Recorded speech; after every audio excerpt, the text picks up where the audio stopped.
everybody, DeathsStalker here. So I thought I'd talk about some of the mind games I used to see when I was racing.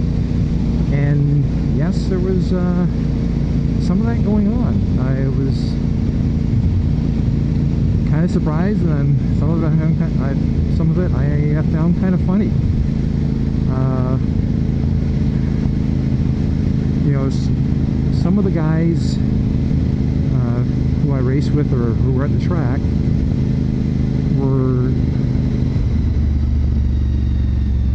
not what I would like. They were good racers and whatnot, but they weren't necessarily mentally strong when it came to the, you know, the little mind games we played. Now some of it was just downright dirty, but it was pretty easy to spot. But so let's talk about a few of them. So the one thing that freaks racers out more than anything is the weather, especially if you're racing in full slicks and there's a threat of rain. So I always had the local radio station tuned in, so I could always hear what the weather was going to be. But not a lot of guys did. They just sort of looked up at the sky and saw, okay, it's sunny, I can use slicks. Or it's dark, ooh, maybe I got to put my rain tires on. And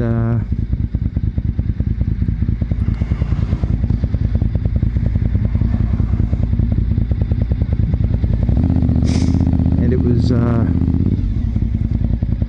know, it's just something you had to do. Now, if you had the local radio station, you knew what the weather was going to be.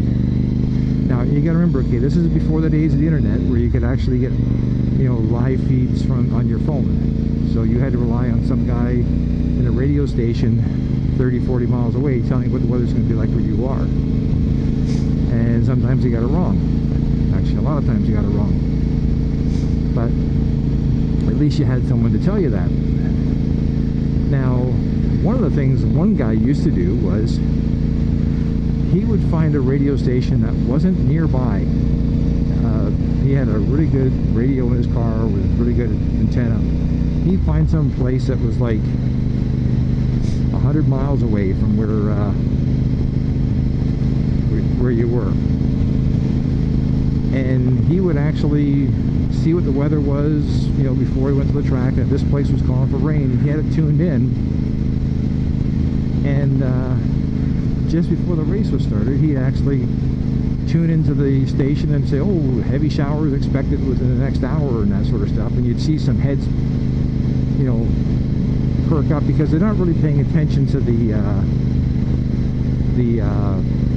you know, what the radio station is, or they just sort of, oh, the weather today, and then all of a sudden people are, oh, what's the weather? And they hear that and they just about have kittens.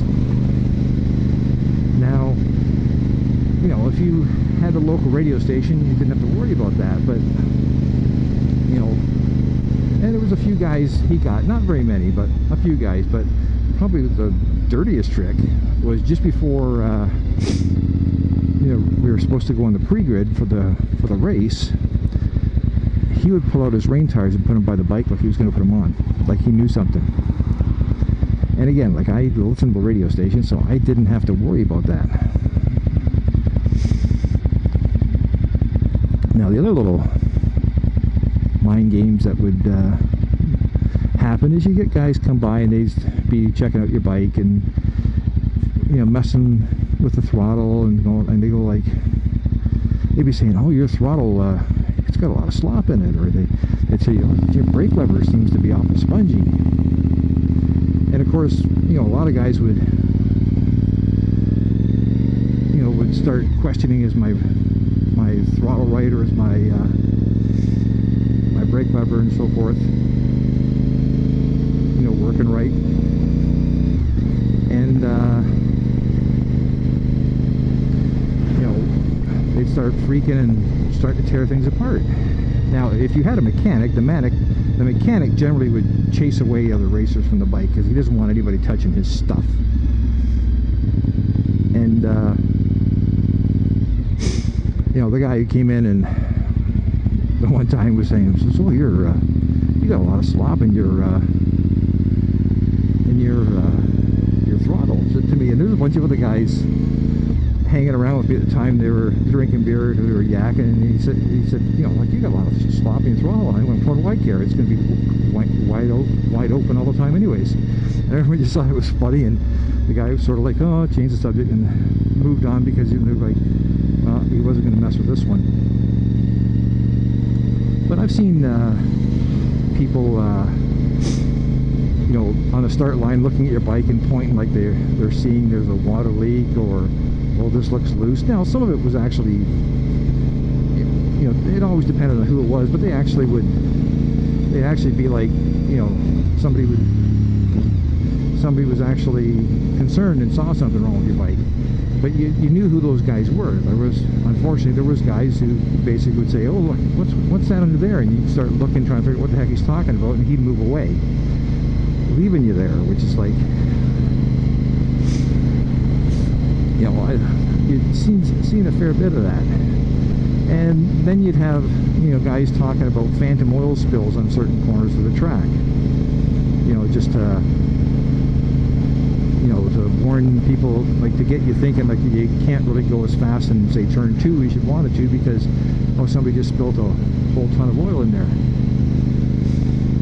And, you know, you know, there was people that messed up with, but the majority, it was like, you know, nah, I'm not interested. And with me, it's like,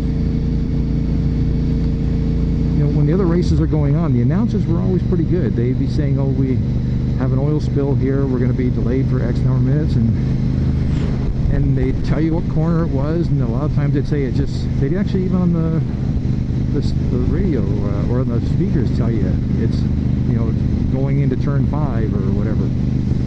So when you went out for your warm-up lap, you remembered to check out the going into turn 5, and generally you saw the drywall, the absorb all the dust, whatever they put down to absorb the oil there, and you'd know there was an oil change, because nobody leaves bare oil on the racetrack knowingly. But it's, you know, something that people got messed around with. And we had, you know, there's other mind games going along where guys would be saying, "Oh, they're talking to your so-and-so's team about getting a ride for next year," you know, with the rider there for that team thinking he's about to lose his ride, when in reality nothing was happening. It was just the guy who was trying to take the guy off his game for the you know, for the race. You know, it's cruel and it's mean, but some guys, it's like one way you're looking for a little more of an edge. Come on, green light. Thank you. Now, did I ever play mind games?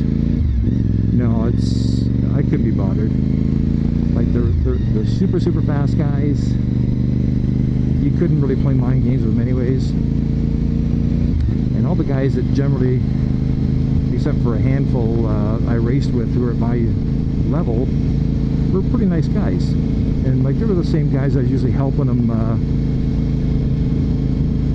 repair their motorcycles or rebuild their bikes on Saturday night so they could race me on Sunday. But generally the people that who constantly played mind games sort of ended up being a lot by themselves, because there was people who just didn't want to be around them and eventually didn't want to put up with them anymore. And some of them actually moved off to a different class of racing, because if they found that their little mind games weren't getting them where they wanted to be, they went to go race someplace else, because they wanted to, you know, they wanted to win, but they didn't necessarily have the skills to do it, so they tried other things. So, anyways, I thought you might find that a little interesting. Now, if you've ever been on the track and had someone try to play mind games with you, put them in the comments. Let me see what happened around your racing career. Anyways, DeathsStalker,